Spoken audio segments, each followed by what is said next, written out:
real quickly, okay, dried blood is dead blood. Everybody knows that, all right? They can test the blood of the pharaohs, the mummies of the pharaohs, all right? There's certain things they can do.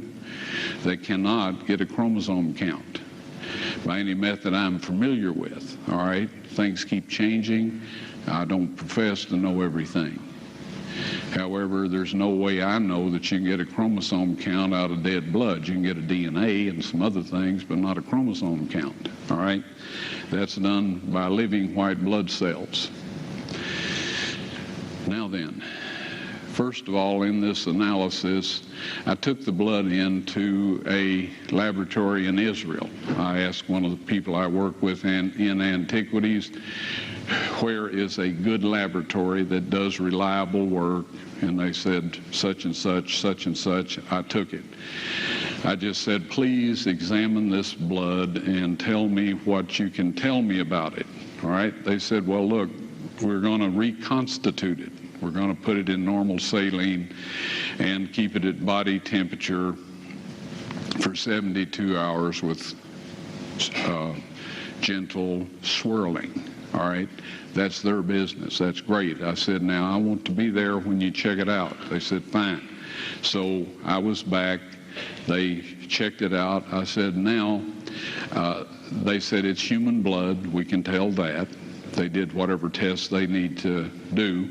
And then I said, take some of the white blood cells and put them in a growth medium and keep them at body temperature for 48 hours. And they said, well, that'll do no good because it's dead blood.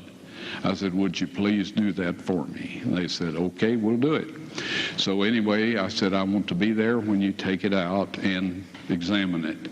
So I was back there. They took it out, examined it under a microscope, and the one technician called the other one over there, and then they called the boss over there, and they were talking Hebrew a mile a minute there for a little bit, and they looked at me and they said, Mr. Wyatt, this human blood only has 24 chromosomes in it.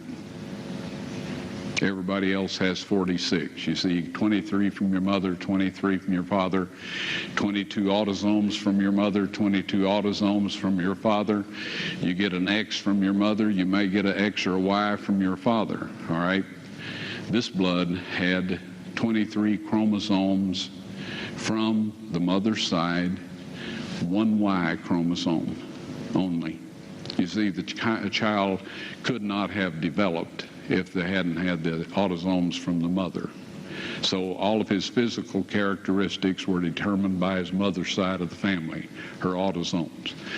His maleness was determined by this one Y that came from a source, not a human male. Then they said, this blood is alive. And then they said, whose blood is this?